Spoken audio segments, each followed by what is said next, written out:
Good morning, kites and kestrels. Welcome to Friday's maths lesson. So our learning objective for today is to explore translation with coordinates. So this is building on from yesterday's learning where we explored translation on a grid without our numerical measures on our x and our y axis. So what we're going to do today is start looking at where they're actually plotted and how we can use that with our coordinate knowledge. So what we're going to have a go at first is a question together, which will hopefully support you, and then I can step by step talk you through each question on your worksheet for today, where you will be able to pause along with me, complete the worksheet with some support. So we are going to have a look at one question together here. So we are going to look at the shapes on the coordinate grid below. So as you can see, we've got a 10 by 10 grid and we have two shapes drawn on it. They are the same shape, they are both squares, but one is labelled A and one is labelled shape B. So A has been translated to shape B. So A is our original shape and then it has been moved, translated and become B.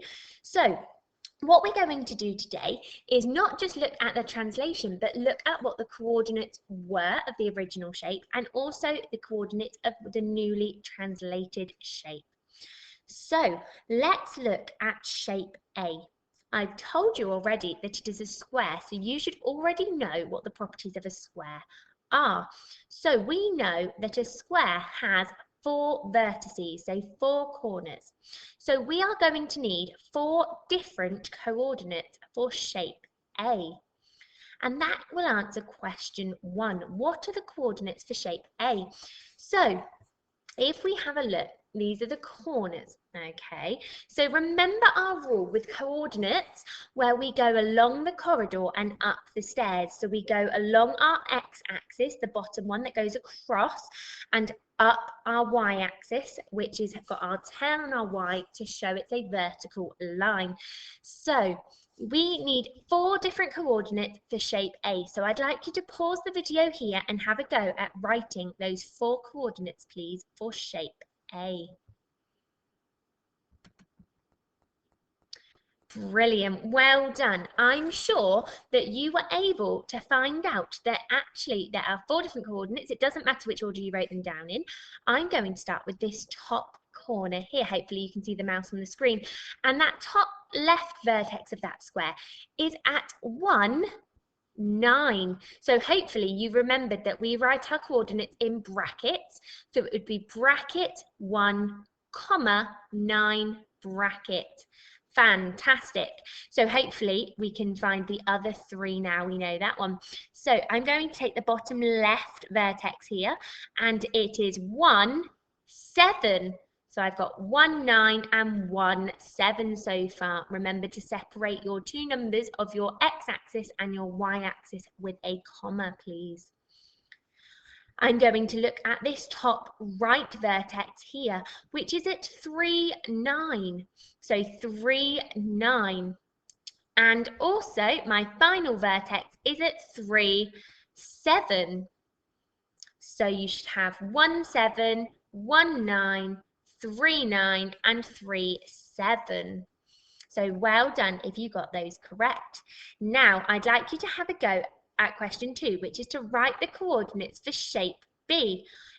As we've discussed, it's a square, so you should be writing down 4 coordinates, please.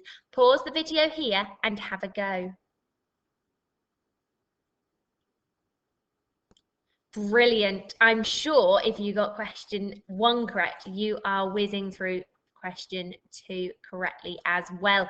So again, we should have 4 coordinates for B. So you should have 6, 6, 6, 4, 8, 6 and 8, 4. Brilliant. Remember that each coordinate pair needs to be in bracket separated by a comma. Fantastic. So question number 3. Shape A has been translated to shape B, so it's moved position on our coordinate grid. What you need to do is work out how it has been moved. So you need to decide whether it has moved up or down and left or right. And again, the number of places that it has moved. So with this, when I'm looking at moving or translating a shape on a grid, I always look at the same vertex on a shape if it's got one. So obviously here on a square, I'm going to take the top left corner of both of my squares, and I want to get this vertex to where my vertex here is on B. So I would like you to have a think as to whether it is going left or right, up or down. And often, just like along the corridor up the stairs, often it is the left or right translation description that comes first, followed by the up or down. So pause the video and have a go. Brilliant, well done. So hopefully you have noticed that A has moved 1, 2, 3, 4, 5 to the right, and 1, 2, 3 down to its new position. So it doesn't matter which vertex you choose, even if you were to choose the top right, you would still be going 1, 2, 3, 4, 5 to the right, and 1, 2, 3 down to take you to the same vertex on B. So I will put those answers on the screen for you to double check. You can pause the video here to mark your answers. Fantastic. Okay, I think we are ready to move on as it is just a continuation of yesterday. So let's look at your questions and you can pause along as we go to complete the worksheet. So, question number 1 on your sheet for today. 4 points have been plotted on a coordinate grid. Part A, you need to translate each point 3 to the right.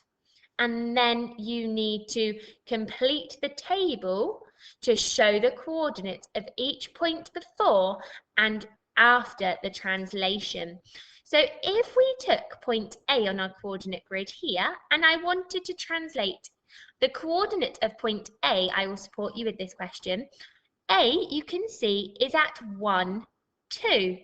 So the coordinates of A are 1, 2. To translate it 3 to the right, I would jump on my grid, I would go 1, 2, 3. And I would mark there with a cross and put the letter A.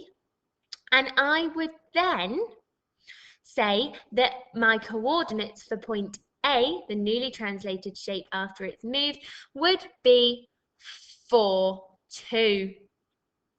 So I would put 1, 2, and then 4, 2 after it has been translated. Now you need to continue and do the same thing for letters B, C, and D, please. And then write what you notice at the end. Pause the video here so that you can have a go at question 1.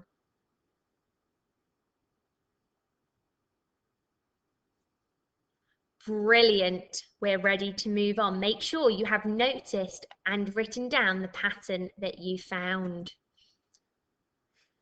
So, continuation of question 1. Which part of the coordinate stayed the same? Was it the x-axis or the y-axis coordinate? Which part of the coordinate changed? Was it the x part of the or the y coordinate?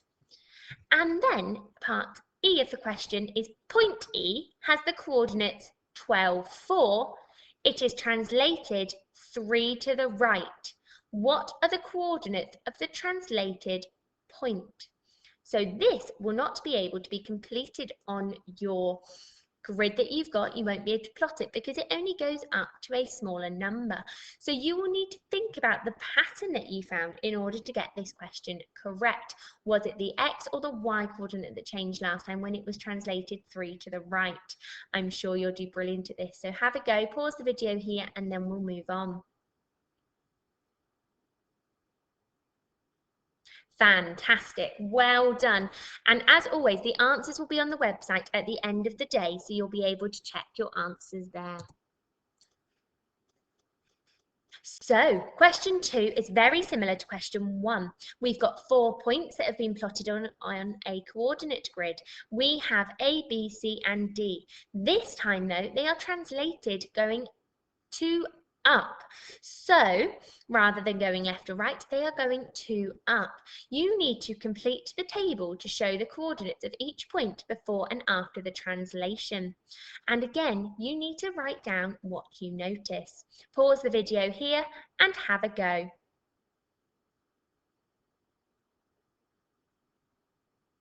Brilliant, I knew you could do it. So you've done amazingly there, and hopefully you have written it correctly with your brackets, your comma separating it, and you have translated each point correctly. So let's move on to the second part of this question, where part C is what has stayed the same in each coordinate? Is it the X or the Y coordinate? What has changed? Is it the X or the Y coordinate?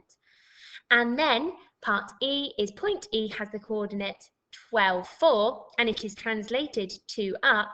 What are the coordinates of the translated point? So pause the video here and answer the question. Brilliant, I think we're ready for our next challenge. So question 3. Write the coordinates of each point after the given translation. You could use the coordinate grid to help you. So, part A, 2, 7 is translated 4 right and 3 down. Now, if I was completing this sheet, I would be finding 2, 7 on my coordinate grid, and I would be marking a cross on there and putting the letter A next to it. Once I have got my point A, I would then be looking to translate it 4 to right and 3 down, replotting my point, and then writing my answer. Part B, plot 9, 2 on the coordinate grid and label it point B, and then count 8 left and 5 up. Put another cross and label B and write what the new coordinates are of that cross. C, you've got 10, 0. So again, I would be plotting on my coordinate grid 10, 0, and then counting 10 to the left and plotting point C again and writing down the newly translated coordinates. And part D, 0, 4, plot it on the grid and label it D and then translate it 6 to the right and 4 down. And then write your newly translated coordinates.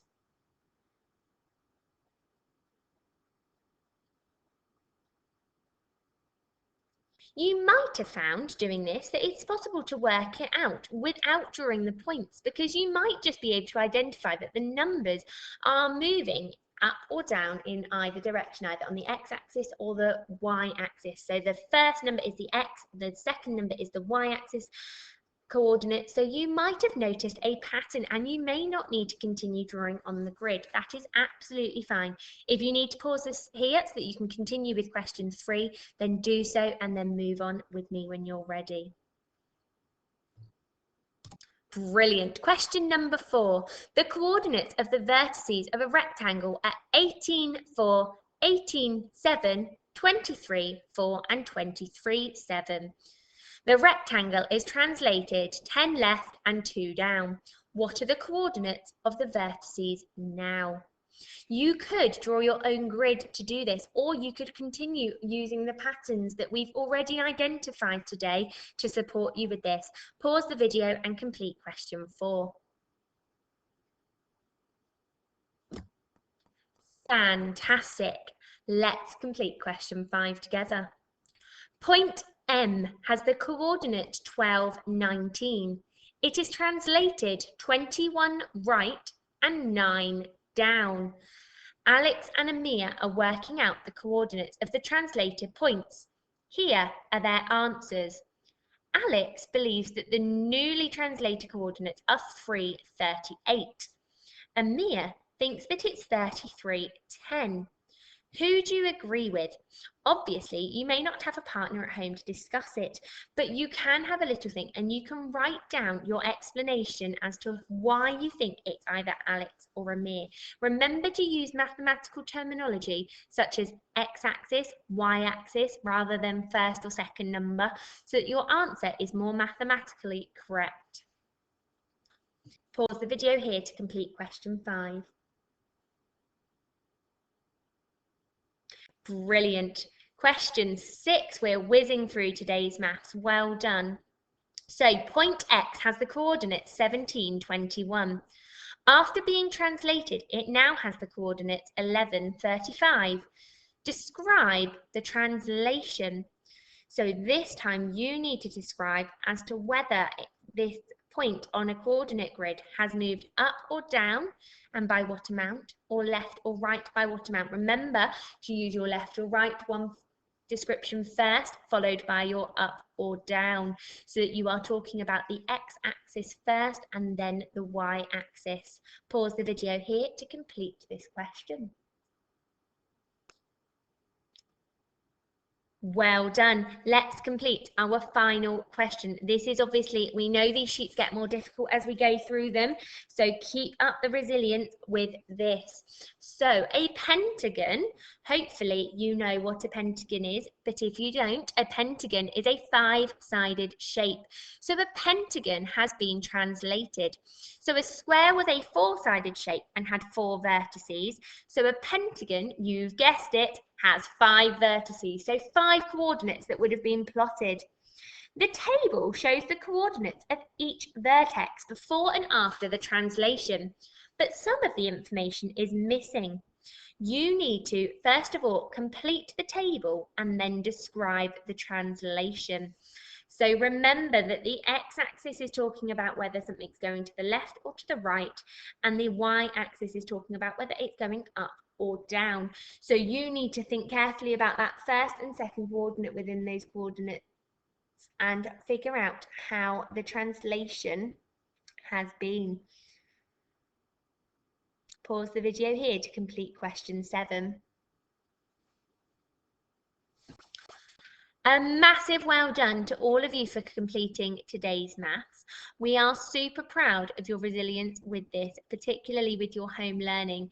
So we know that this is tricky and not something that you may have done before. So we are really proud of you.